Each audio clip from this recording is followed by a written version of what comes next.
Hello दोस्तों, स्वागत है आपका आपके अपने सर्जी क्लासेस में। आज आपके लिए लेकर आए हैं क्लास 9 का फिजिक्स चैप्टर जिसका नाम है मोशन। इस चैप्टर में हम लोग इसके बेसिक से लेते हुए इसके अपर लेयर तक जाएंगे। इस चैप्टर में आपको हर एक प्रकार के डाउट्स को क्लियर किया जाएगा। अगर आप कुछ नहीं जानते हैं इसके विषय में, लेकिन अगर ये वीडियो पूरी अच्छी तरह से देख लिए, इसके फर्स्ट से लेके एंड तक पूरा देख लिए, तो हमारा दावा है कि आपको मोशन पूरी अच्छी तरह से समझ में आ जाएगा। इसके अलग अलग पार्ट्स में बांटे जाएंगे। ये आपका फर्स्ट पार्ट है मोशन का। चलिए हम लोग वीडियो को ज़्यादा देर न करते हुए स्टार्ट करते हैं। आज हम लोग देखेंगे चैप्टर मोशन, जिसका हिंदी क्या होता है? गति। आप सब तो जानते ही होंगे कि मोशन का हिंदी गति होता है। चलिए, आखिर इस टॉपिक में बात किस किस चीज़ का किया जाए, तो आज का हमारा गोल है मोशन। सबसे पहले आपको बताया जाएगा मोशन क्या होता है, मोशन का डेफिनेशन क्या होता है, आखिर किस ऑब्जेक्ट को मोशन है या नहीं है, ये सब कैसे बताया जाएगा, इसके विषय में बताया जाएगा। दूसरा रहेगा आपका डिस्टेंस एंड डिस्प्लेसमेंट। डिस्टेंस किसे कहेंगे, डिस्प्लेसमेंट किसे कहेंगे, बहुत सारे सवाल आते हैं इसके विषय में, तो इसके विषय में भी हम लोग चर्चा करेंगे। इसके डेफिनेशन को भी देखेंगे। उसके बाद आपका आएगा uniform motion and non uniform motion. कौन सा मोशन यूनिफॉर्म कहलाएगा, कौन सा मोशन नॉन यूनिफॉर्म कहलाएगा, इन दोनों के बीच में अंतर भी देखेंगे। और साथ में ये भी बताएंगे कि इन दोनों का प्रयोग कहाँ कहाँ पे होता है और किस किस जगह पे इन दोनों का यूज भी होता है। चलिए देखते हैं अगला। सबसे पहले व्हाट इज मोशन। मोशन क्या है, मोशन क्या है, ठीक है। तो चलिए इसके विषय में देखते हैं कि मोशन क्या है। तो the movement of a body, जिसको हम लोग ऑब्जेक्ट भी कह सकते हैं, is called motion. That means आपका जो मोशन है, मोशन होने के लिए किसी ऑब्जेक्ट का एक जगह से दूसरे जगह मूवमेंट होना चाहिए। समझिए कि जैसे कि ये कोई ऑब्जेक्ट है, ठीक है, एक कोई है, इसका मूवमेंट यहाँ से होते हुए यहाँ तक गया, ठीक है। तो ये इसके बीच में जो यहाँ से यहाँ गया, तो इसमें क्या हो गया? मूवमेंट हुआ, तो ये मोशन के साथ गया, ठीक है। चलिए इसका अगला देखते हैं। इसी का दूसरा रूप क्या है? ये body is said to be in motion. एक बॉडी को तब मोशन में कहा जाएगा जब व्हेन इट्स पोजीशन चेंजेस, जब इसका पोजीशन चेंज किया जा रहा है कंटिन्यूसली, लगातार, विथ रिस्पेक्ट टू ये स्टेशनरी ऑब्जेक्ट, ठीक है। ये स्टेशनरी कहने का मतलब क्या हो गया? कोई ऐसा ऑब्जेक्ट जो कि रेस्ट में हो, जिसे हम लोग स्थिर करते हैं, उस object taken as reference point, और एक रेफरेंस पॉइंट के माध्यम से इसका आकलन किया जाएगा। दैट मीन्स अगर उस ऑब्जेक्ट को तब मोशन में कहा जाएगा जब उसका पोजीशन एक स्टेशनरी ऑब्जेक्ट से होते हुए दिखाया जा रहा हो। समझ में नहीं आया? चलिए हम आपको समझाते हैं। देखिए कि एक कोई है, एक छोटा सा बंदा इधर है, ठीक है। इसकी दूरी इसके स्कूल से इसकी दूरी जो है अभी 1 किलोमीटर है, ठीक है। इस स्कूल से इसके घर इसकी दूरी 1 किलोमीटर है। इसी का एक दोस्त है जिसका नाम है बी। इसका नाम दे दिए ए, इसका नाम है बी, ठीक है। और ये अपने स्कूल से 2 किलोमीटर की दूरी में, कितना है? 2 किलोमीटर की दूरी में दोनों। अब इन दोनों की दूरी किसके द्वारा दिखाया जा रहा है? इस स्कूल के द्वारा। अगर ये स्कूल ना होता तो इसकी दूरी को बता सकते हैं? नहीं। अगर हम चाहें, हम ऐसा किए कि ये जो स्कूल है, इस स्कूल को ही भगा दिए, जाओ, स्कूल ही नहीं रहा, तो बताइए अब ये दूरी को बता पाएगा? नहीं, यानी मोशन को बता ही नहीं पाएगा। कैसे बताएगा? क्योंकि इसके पास कोई पोजीशन नहीं है, कोई स्टेशनरी ऑब्जेक्ट नहीं है। तो एक स्टेशनरी ऑब्जेक्ट होना जरूरी है, तब जाके हम बता सकते हैं कि वह ऑब्जेक्ट या फिर वह बॉडी मोशन में है या नहीं। तो अगर यहाँ पे स्कूल है, तो इस स्कूल के माध्यम से हम कह सकते हैं कि ये सब मोशन में है, ये मोशन करके स्कूल की ओर जा रहे हैं। आई होप कि आपको समझ में आ गया होगा कि मोशन क्या है। मोशन का डेफिनेशन क्या कहेगा? छोटा सा रहेगा, the movement of a body और ऑब्जेक्ट। बॉडी कहने का मतलब एक ऑब्जेक्ट का, इज कॉल्ड मोशन। अगर किसी ऑब्जेक्ट या बॉडी में मूवमेंट हो रहा है तो वह मोशन में है, ठीक है। अगर इसको ज़्यादा एक्सप्लेन किया जाए तो ये कह सकते हैं, ये body is said to be in motion when its position change continuously with respect to ये stationary object taken as reference point. एक रेफरेंस पॉइंट्स को लेकर एक स्टेशनरी ऑब्जेक्ट के रिस्पेक्ट पे अगर कोई अपन ऑब्जेक्ट अपना पोजीशन चेंज कर रहा है तो वह ऑब्जेक्ट मोशन में है। चलिए आगे चलते हैं, ठीक है। यहाँ कुछ एग्जाम्पल्स है। देखिए ये मूविंग कार, ये जो कार है, कार यहाँ से यहाँ गया, ठीक है, कुछ दूर कुछ समय में यहाँ से यहाँ चल गया, तो बताइए इसमें मूवमेंट हो रहा है? मूवमेंट है, यहाँ पे था यहाँ चल गया, ठीक है, इसमें मोशन हुआ, ठीक है। अब इसको रेफरेंस पॉइंट आप कहेंगे कि इसमें रेफरेंस पॉइंट कहाँ है या फिर स्टेशनरी ऑब्जेक्ट कहाँ है, तो इस पेड़ को समझ लेते हैं। ये पेड़ यहाँ पे, इस पेड़ से होते हुए यहाँ पे चल गया तो इसकी दूरी यहाँ से यहाँ तक है, ठीक है, इसमें बताया। तो यह इसको हम लोग क्या कर सकते हैं, स्टेशनरी पॉइंट यानी रेस्ट पोजीशन लोग कह सकते हैं। ये देखिए बॉय जो है जिसका नाम ए बोल दिए, यह दौड़ रहा है, यह क्या है, मोशन में है, ठीक है।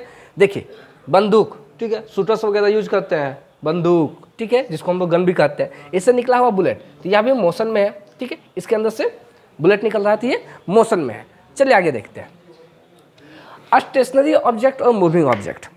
आप सभी केमिस्ट्री जानते ही होंगे। केमिस्ट्री में कोई भी ऑब्जेक्ट, कोई भी जो मेटल्स होता है, मटेरियल्स होता है, वह तीन स्टेट्स होते हैं। 3 स्टेट्स जानते ही होंगे, एक सॉलिड होता है, एक लिक्विड होता है, एक गैस होता है। किसी भी मेटल्स को ले लीजिए। उसी तरह फिजिक्स में 2 होते हैं। फिजिक्स में कितने होते हैं, 2। अब किसी भी ऑब्जेक्ट्स को ले लो, वह 2 चीज़ में हो सकते हैं। क्या क्या, या तो वह रेस्ट में होंगे या फिर मोशन में होंगे। कोई भी ऑब्जेक्ट को ले लीजिए, वह रेस्ट में होंगे या फिर मोशन में होंगे, ठीक है। रेस्ट का है दूसरा नाम क्या है, स्टेशनरी, ठीक है। तो रेस्ट को है स्टेशनरी ऑब्जेक्ट्स, वैसी ऑब्जेक्ट्स जो कि पूरी तरह से रुका हुआ है। जैसे हो गया घर, घर कभी भाग के जाता है इधर उधर, नहीं, तो घर इधर उधर नहीं जाता है, तो वह क्या स्टेशनरी ऑब्जेक्ट में आएगा। ट्री भी स्टेशनरी ऑब्जेक्ट में आएगा। तो इसको दोनों को हम लोग रेस्ट भी कर सकते हैं, स्टेशनरी कर सकते हैं, दोनों सेम ही है, ठीक है। तो स्टेशनरी ऑब्जेक्ट में क्या क्या आ गए, वैसी चीज़ें जो कि अपने जगहों को चेंज नहीं करते हैं, अपनी जगह पे स्थिर रहते हैं, ठीक है। वहीं फिर मूविंग ऑब्जेक्ट आ गया, दैट मीन्स जो मोशन में रहे। जैसे कि बाईसाइकिल, अगर बाईसाइकिल को आप चलाएंगे तो क्या वो एक ही जगह पे रहेगा, नहीं, वो ट्रेवल करेगा, एक जगह से दूसरी जगह जाएगा। जब एक जगह से दूसरी जगह जाएगा तो उसमें मोशन होगा, ठीक है। अब देखिए यहाँ पे ये छोटा बच्चा जो कि किक कर रहा है फुटबॉल को, ठीक है, फुटबॉल को किक कर रहा है। चलिए, तो उसमें जब वो फुटबॉल को किक कर रहा है तो फुटबॉल जो है वो कहाँ जाएगा, फुटबॉल आपका जाएगा किस में, मोशन में जाएगा, ठीक है। ये जो फुटबॉल है, ये पूरी तरह से फुटबॉल कहाँ चल जाएगा, मोशन करेगा, ठीक है। अब एक जगह पे था फुटबॉल, एक जगह पे खड़ा था, बचवा आया किक कर दिया, तो फुटबॉल का क्या हुआ, फुटबॉल पहले स्टेशनरी ऑब्जेक्ट में था, लेकिन अब उसमें मोशन आ गया, यानी उसमें मूवमेंट हो गया, तो वह मोशन में चल गया, फुटबॉल अब मोशन में हो गया, ठीक है। अगला यूज देखते हैं, क्या है, डिस्टेंस। मोशन तो आप समझ गए होंगे। अब पारी आती है दूसरे टॉपिक जिसका नाम था डिस्टेंस एंड डिस्प्लेसमेंट। अब बताइए डिस्टेंस, आप स्टडी करते हैं, आपका स्टडी रूम में आप स्टडी करते हैं, जब आपको भूख लगती है तो आप जाते हैं कहाँ, किचन में जाते हैं, किचन में जाके कुछ खाते हैं, फिर वापस आते हैं। तो क्या आपके जो स्टडी रूम है उससे किचन गए तो कुछ ट्रेवल किए, एक जगह से दूसरी जगह गए, तो जाने पर जो आपने दूरी तय की ना, वही होता है डिस्टेंस। दैट मीन्स डिस्टेंस का हिंदी ही होता है दूरी। चलिए देखते हैं, distance is the total movement of an object without regards to directions. यानी डिस्टेंस उस टोटल मूवमेंट को कहेंगे, उस ऑब्जेक्ट के टोटल मूवमेंट को कहेंगे जिसमें डायरेक्शन की आवश्यकता नहीं होती है, ठीक है। तो जैसे हम लोग समझते हैं, अगर यहाँ पे कोई एक ऑब्जेक्ट है, ठीक है, ये यहाँ से जाके यहाँ गया, फिर यहाँ से होके यहाँ पे आया, ठीक है, पहले यहाँ से यहाँ गया, फिर यहाँ से यहाँ आया, फिर यहाँ से कहीं और भी गया, चलिए यहाँ डी के पास भी चल गया, ठीक है। तो इसका टोटल डिस्टेंस क्या हुआ, पहले यहाँ से यहाँ तक कवर किया, फिर यहाँ से यहाँ कवर किया, फिर यहाँ से यहाँ कवर किया, तो यहाँ से यहाँ तक जितना दूर गया वही उसका डिस्टेंस कहलाएगा, ठीक है। चलिए इसको हम लोग थोड़ा और डिटेल से समझते हैं। The distance travelled by a body is the actual length of the path covered by a moving body irrespective of the direction in which the body travels। कह रहा है कि जो डिस्टेंस ट्रेवल्ड होगा बॉडी का, वह एक्चुअल लेंथ होना चाहिए, वह जो कि कवर्ड किया जाएगा मूविंग ऑब्जेक्ट का, जो ऑब्जेक्ट वहाँ पे चल रहा है, जा रहा है, उसके द्वारा जो एक्चुअल दूरी तय किया जाएगा ना, वही उसका डिस्टेंस कहलाएगा, ठीक है। अब देखिए, अभी तो आपको एक छोटा सा एग्जाम्पल दिए थे, उससे आपको पता चल गया। अगर आप कभी, चलिए स्कूल जाते हैं, आप स्कूल जाते हैं तो आपके घर से होते हुए स्कूल जाते हैं टोटल, ठीक है। तो घर से जब स्कूल जाते हैं तो उसके बीच में आप बाईसाइकिल से जाएं, पैदल जाएं, या फिर ऑटो से जाएं, या फिर किसी भी माध्यम से जाते हैं, तो क्या वो एक दूरी कवर करता है ना। एक जितने आपके घर से लेके आपके स्कूल तक का जो डिस्टेंस होता है, वह घूम घूम के जाता होगा, सीधा जाता होगा, ये पूरा ट्रेवल जो होता है, उस पूरे ट्रेवल को हम लोग डिस्टेंस कहेंगे। क्या इसमें आपका डायरेक्शन की आवश्यकता नहीं होती है। ठीक है। Distance is a scalar quantity. आप क्वांटिटी जानते होंगे, फिजिकल क्वांटिटी दो होते हैं, स्केलर और वेक्टर, दो क्वांटिटी होते हैं। स्केलर क्वांटिटी में डायरेक्शन की आवश्यकता नहीं होती है, ओनली मैग्नीट्यूड की आवश्यकता होती है। वेक्टर क्वांटिटी में मैग्नीट्यूड और डायरेक्शंस दोनों की आवश्यकता होती है। तो ये क्या है, स्केलर है, दैट मीन्स इसमें डायरेक्शन की आवश्यकता नहीं होगी। इसका SI unit, SI unit international symbol जो होता है, जो कि डिस्टेंस को बताते समय बताया जाता है कि आप उसका कुछ यूनिट्स दिया जाता है। जैसे कि अगर आप दुकान गए, दुकान में कुछ सामान खरीदते हैं, समझ लीजिए हम चीनी खरीदें, शुगर खरीदें, उसको बोलेंगे हमको 1 kg शुगर दीजिए, तो 1 kg जब शुगर मांगेंगे तो वहाँ kg जो है उसका यूनिट है, यानी उसका नापन, यानी उसका मेजरमेंट करने के लिए जो होता है। तो डिस्टेंस को मेजरमेंट करने के लिए हम लोग कुछ ना कुछ तो रखेंगे। तो इसके लिए एसआई यूनिट क्या है, मीटर। ठीक है, छोटा रहता है मीटर, जिसको हम लोग कहेंगे 1 मीटर इक्वल टू 100 सेंटीमीटर होता है। तो इसका क्या है, एसआई यूनिट मीटर होता है, जिसको छोटा m से डिनोट किया जाता है। ठीक है, आगे आते हैं। डिस्प्लेसमेंट, डिस्टेंस तो आपने देखा, डिस्प्लेसमेंट आप समझते हैं। डिस्टेंस और डिस्प्लेसमेंट एक दूसरे से मिलता जुलता है, दोनों समझ लीजिए कि जुड़वा भाई है, फिर भी अलग अलग है। ठीक है, तो डिस्प्लेसमेंट देखते हैं क्या होता है। अगर अभी हमने बात किया था कुछ देर पहले कि ए जो है, ए से गया बी, बी से गया सी, सी से गया डी, गया ना। अब सी से हम लोग फिर ले लेते हैं ई के पास। ठीक है, इतना डिस्टेंस कवर किया, पहले यहाँ से यहाँ गया, फिर यहाँ से यहाँ गया, फिर यहाँ से यहाँ, फिर यहाँ से यहाँ तक गया। ठीक है, इतना दूरी गया। जब इतना दूर गया तो दूर जाने पर क्या हो जाएगा, जब इतना दूर गया तो दूर जाने पर तो उसका डिस्टेंस तो हुआ, लेकिन डिस्प्लेसमेंट क्या कहलाएगा, डिस्प्लेसमेंट कहता है हमको शॉर्टेस्ट दूरी चाहिए। हमको कोई मतलब नहीं है आप कितना घूम के कहाँ गए, सो आपके घर से आपका स्कूल कितना सामने है, उस सामने जितना है ना वही उसका डिस्प्लेसमेंट कहलाएगा। मतलब यहाँ ए से लेके ई तक का जो नियरेस्ट डिस्टेंस होगा, जो नियरेस्ट एकदम सीधा सीधा स्ट्रेट में समझिए, या फिर कोई डायरेक्शन के साथ समझिए, तो ये जो डायरेक्शन मेजर करेगा तो वही उसका डिस्प्लेसमेंट कहलाएगा। तो चलिए इसका देखते हैं डेफिनेशन क्या कहलाता है। डेफिनेशन आपका कहलाएगा क्या, व्हेन ये body moves from one position to another position, another the shortest distance, another. ठीक है, सीधा सीधा कह सकते हैं कि व्हेन ये body moves from one position to another, एक पोजिशन से दूसरे पोजिशन में जाता है। ठीक है, और उस पोजीशन में जाने के बाद उसका जो शॉर्टेस्ट डिस्टेंस होता है बिटवीन द इनिशियल पॉइंट और फाइनल पॉइंट, यानी उसके जो शॉर्टेस्ट डिस्टेंस हो, शॉर्टेस्ट करने का मतलब एकदम छोटा से छोटा डिस्टेंस हो, उसको हम लोग क्या कहेंगे, डिस्प्लेसमेंट कहेंगे। डिस्प्लेसमेंट का हिंदी विस्थापन होता है। ठीक है, इनिशियल पॉइंट, यहाँ कोई नया नया पॉइंट निकल आपको सुनने में आता है, इनिशियल, फाइनल। फाइनल के विषय हम तो जानते करते हैं, फाइनल हो गया। ठीक है, फाइनल एग्जाम खत्म हो गया, ये फाइनल जो होता है, फाइनल मतलब अंतिम। ठीक है, इनिशियल वो जब अंतिम है तो ये क्या है, बिगिनिंग, समझते हैं। इनिशियल मतलब हो गया स्टार्टिंग पॉइंट, जहाँ से वो शुरू किया था, जहाँ से वो शुरू किया तो वो क्या हो गया, उसका इनिशियल पॉइंट हो गया। तो इनिशियल पॉइंट और final point, initial starting point, final खत्म पॉइंट। तो हम लोग ए से स्टार्ट किए, बी गए, सी गए, डी गए, ई गए, तो लास्ट में ई में हम लोग खत्म किए ना। तो ए से ई, ए क्या था, इनिशियल पॉइंट, और ई क्या था, फाइनल पॉइंट। ए से ई तक की शॉर्टेस्ट डिस्टेंस जो है, इस शॉर्टेस्ट डिस्टेंस को ही हम लोग क्या कहेंगे, डिस्प्लेसमेंट। ठीक है, अब देखिए डिस्प्लेसमेंट क्या है, एक वेक्टर क्वांटिटी है। क्या है, वेक्टर क्वांटिटी। और कुछ देर पहले ही आपको बताया कि स्केलर और वेक्टर दोनों फिजिकल क्वांटिटी हो जाते हैं। स्केलर के लिए डायरेक्शन की आवश्यकता नहीं होती है, लेकिन वेक्टर के लिए डायरेक्शन की आवश्यकता होती है। तो डायरेक्शन की आवश्यकता आप कहेंगे, डायरेक्शन कैसे, कि जब ए और ई गए तो इसका शॉर्टेस्ट डिस्टेंस बोल रहा है, कम से कम। जब कम से कम जाएंगे तो उसमें डायरेक्शन मांगेगा ना।